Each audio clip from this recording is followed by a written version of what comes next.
Bismillahirrahmanirrahim. Assalamualaikum warahmatullahi wabarakatuh.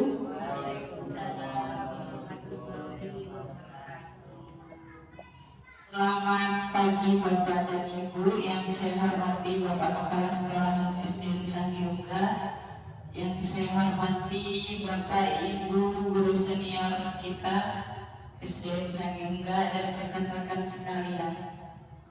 Untuk membuka acara hari ini, marilah kita mengucapkan basmalah. Bismillahirrahmanirrahim.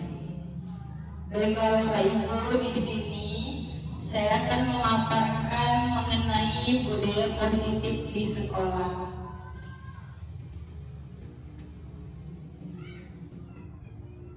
Nah, di sekolah kita itu harus melaksanakan budaya positif. Apa itu budaya positif? Budaya positif adalah sikap, nilai, kepercayaan, dan praktik-praktik yang menciptakan lingkungan, mendukung dan memotivasi orang untuk berkembang dan berkontribusi secara positif. Ada beberapa hal yang harus dilaksanakan atau bagian-bagian dari budaya positif. Yang pertama yaitu keyakinan kelas.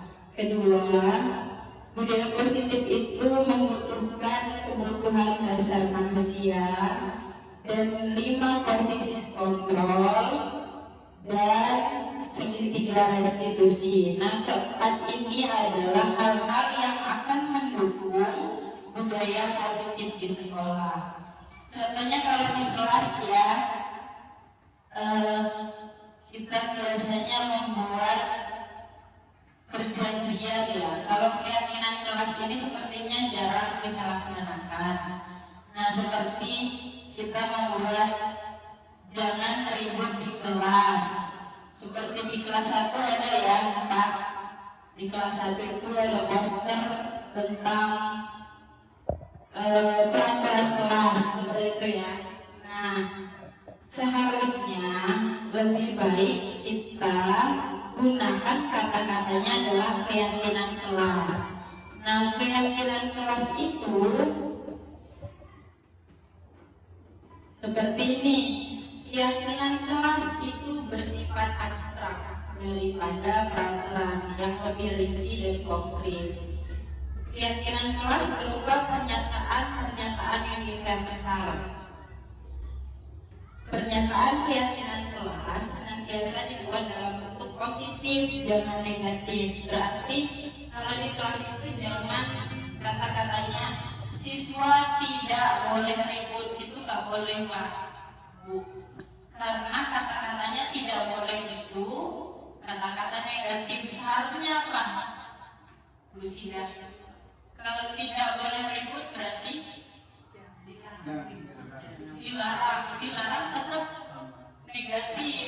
Kalau positifnya gimana Pak Jebi? Boleh siswa aktif di kelas, boleh begitu ya? Aktif di kelas ya, seperti itu.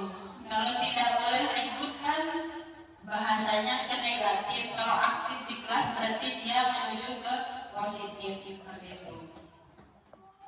Nah, keyakinan kelas ini sebaiknya kita laksanakan di kelas Bapak Ibu. Jadi kita buat kesepakatan kelas yang isinya adalah kata-kata positif. Jadi kesepakatan kelas itu kita buat antara siswa dan guru. Yang Busida yang lebih paham lah, karena dia sudah PPG kemarin udah P5. Terus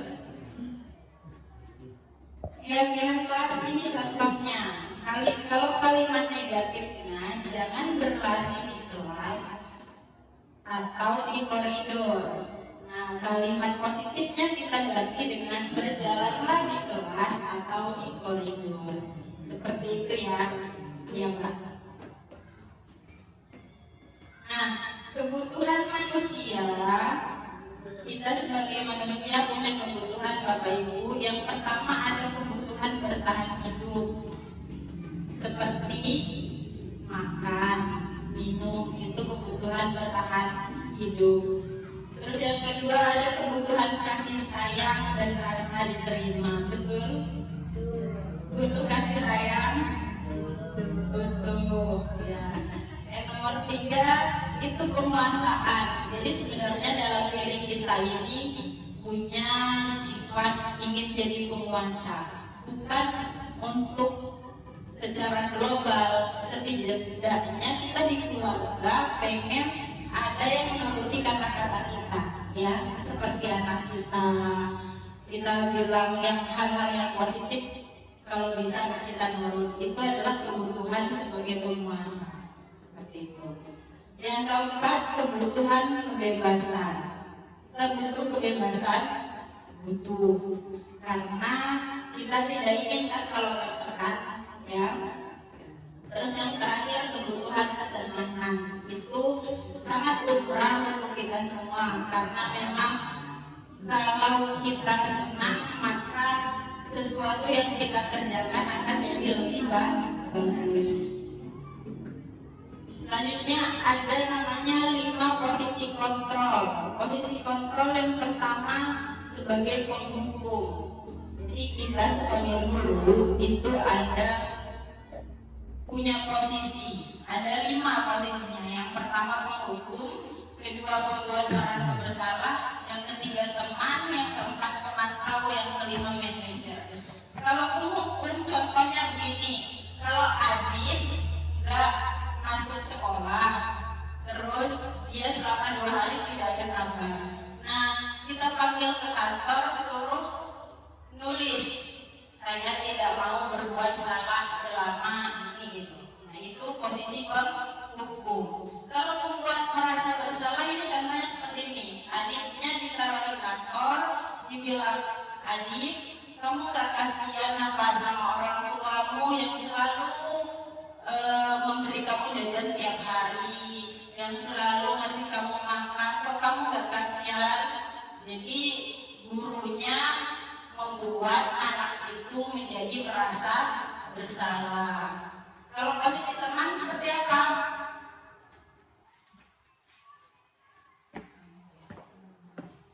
Kalau posisi teman, nah ini kata-katanya, ayo bantulah demi Bapak, ya. Ayo ingat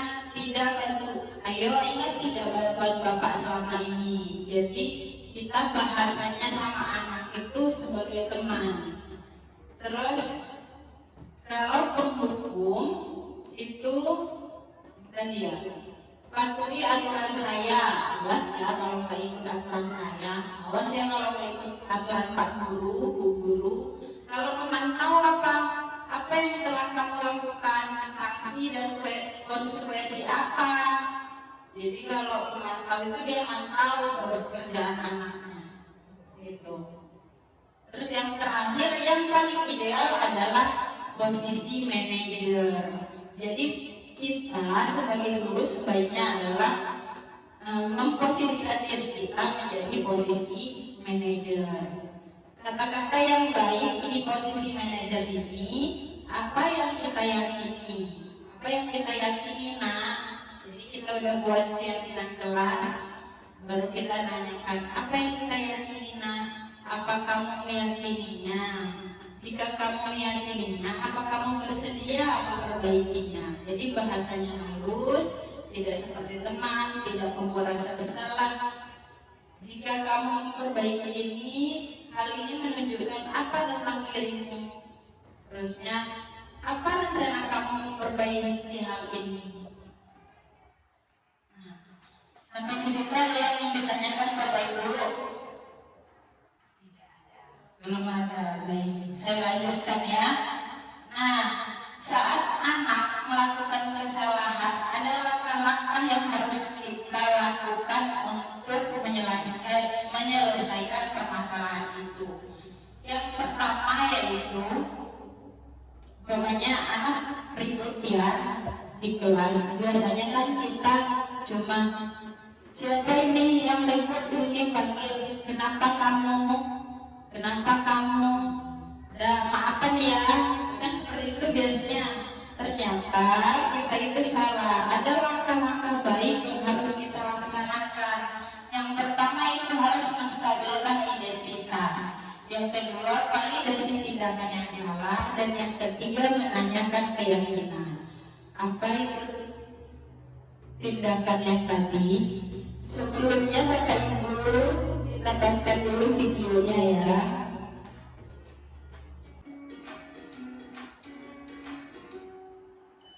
Salam dan bahagia Ibu dan Bapak guru hebat. Pada video kali ini kita akan membahas tentang salah satu program disiplin positif yang diterapkan di lingkungan sekolah yang dikenal dengan nama restitusi.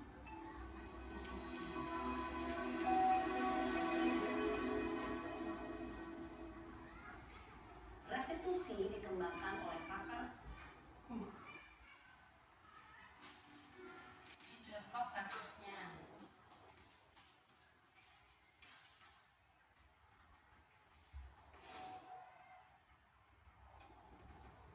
Siang Sarah, Siang Pak. sudah lama nggak ketemu Sarah? Kenapa hari ini ada di sini? Kesel Pak, kesel banget. Masa aku dikatain Pak fitnah Pak? Ya aku marah lah. Aku balik ngatain Eka di depan kelas. Kesel banget. Oh begitu. Ya pasti kamu marah dan kesal. Bapak juga akan marah apabila ada yang menuduh Bapak seperti itu.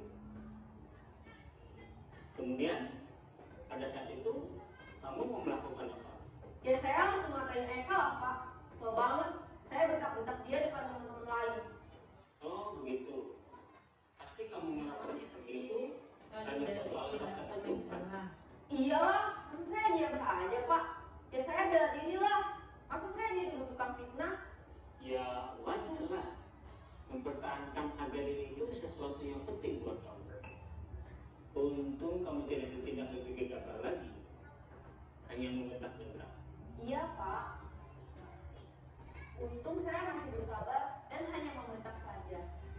Sudah gemes padahal. Saya pasti bela diri lah. Ya pasti ya. Tapi kamu memilih untuk tetap bertahan dan bersabar.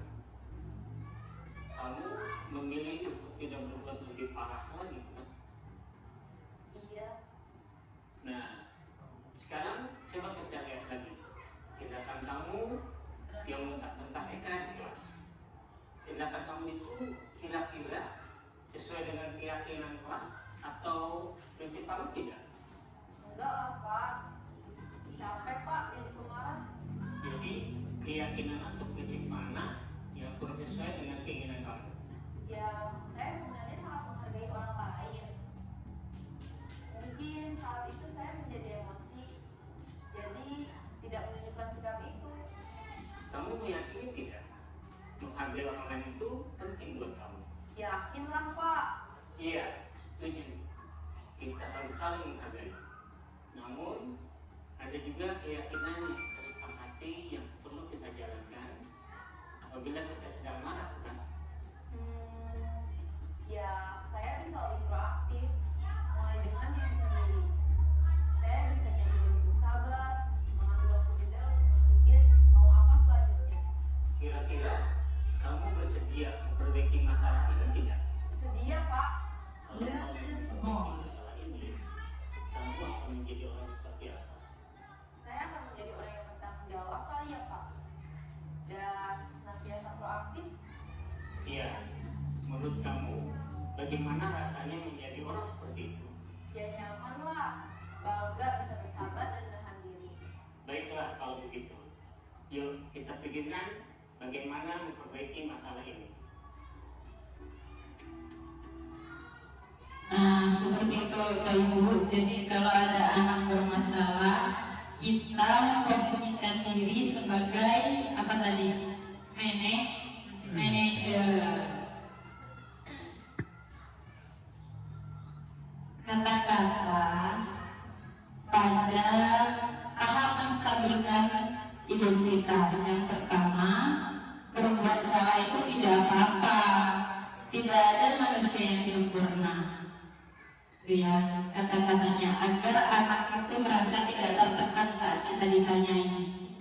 Saya juga pernah melakukan kesalahan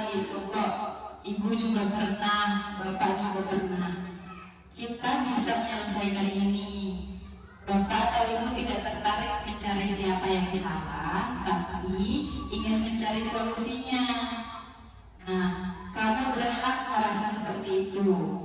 Apa kamu sedang menjadi teman yang baik buat dirimu sendiri? Itu kata-kata saat posisi menstabilkan identitas. Yang kedua, tahapannya itu validasi tindakan yang salah. Kata-kata yang baik adalah yang pertama, padahal kamu bisa melakukan yang lebih buruk dari ini ya, tapi kamu tetap apa tadi yang dilakukan oleh Sarah tadi.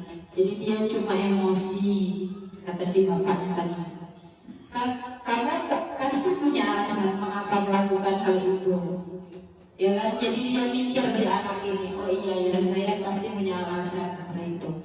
Kamu patut bangga pada dirimu sendiri karena kamu telah melindungi sesuatu yang penting buat kamu. Jadi dia merasa, oh saya melakukan tadi tidak salah-salah banget, tapi nanti di akhir tetap kita tekankan bahwa dia juga salah seperti itu. Kamu boleh mempertahankan sikap itu, tapi kamu harus menambah sikap yang baru. Nah, kata-kata terakhir untuk menanyakan keyakinan apa yang kita percaya sebagai kelas atau keluarga. Terus, apa nilai-nilai umum yang kita telah sepakati seperti keyakinan kelas tadi? Apa bayangan kita tentang kelas yang ideal? Yang terakhir, kamu mau jadi orang seperti apa? Jadi dalam menanyakan keyakinan kelas, kita beri gambaran bahwa perbuatan dia salah, tapi tidak menyalahkan. Oke, Bapak Ibu, demikianlah penjelasan saya tentang budaya positif yang harus kita terapkan di lingkungan sekolah. Jadi sebaiknya budaya positif ini marilah kita sama-sama menerapkannya, karena seperti tujuan kita pada rapat yang telah lalu, yaitu visi guru penggerak yang sudah kita terapkan bersama-sama bahwa kita ingin melaksanakan perubahan.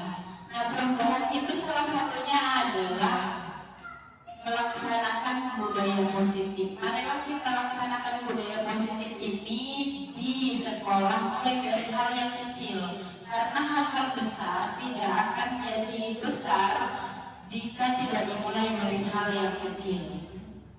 Nah, budaya positif ini bisa kita lakukan mulai dari diri sendiri dulu, di kelas, terutama wali kelas. Kalau dia guru mata pelajaran, berarti dia harus melaksanakan di seluruh kelasnya.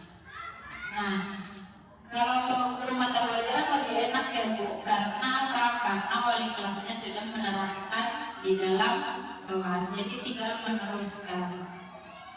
Demikian yang dapat saya sampaikan. Apakah ada yang ditanyakan? Mereka jadi. Ini kalau kita sudah menerapkan segitiga restitusi itu terhadap murid kita, tapi yang terjadi di lapangan murid kita itu gagal dalam menerapkan itu, tindakan apa yang harus kita terapkan dari kegagalan itu.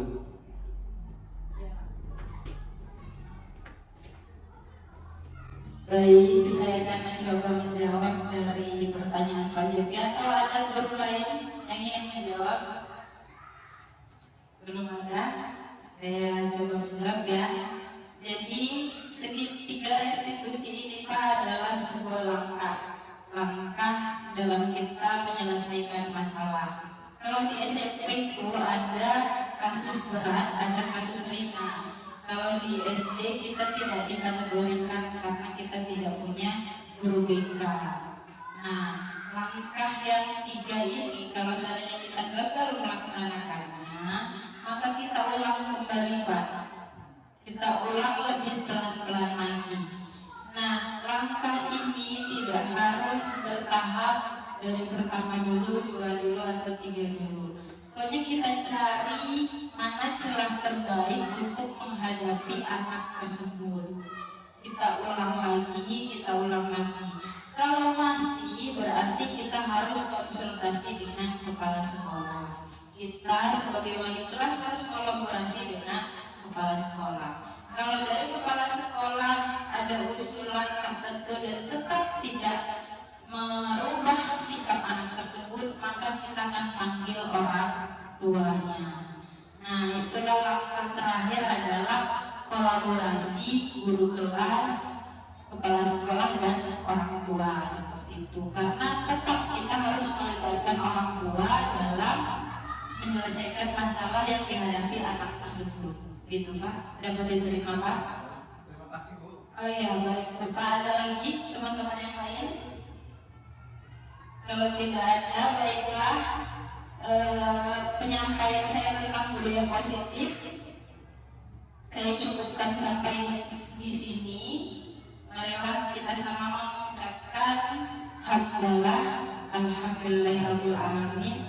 Saya akhiri, assalamualaikum warahmatullahi wabarakatuh. Assalamualaikum warahmatullahi wabarakatuh. Selamat pagi anak-anak. Sebelum kita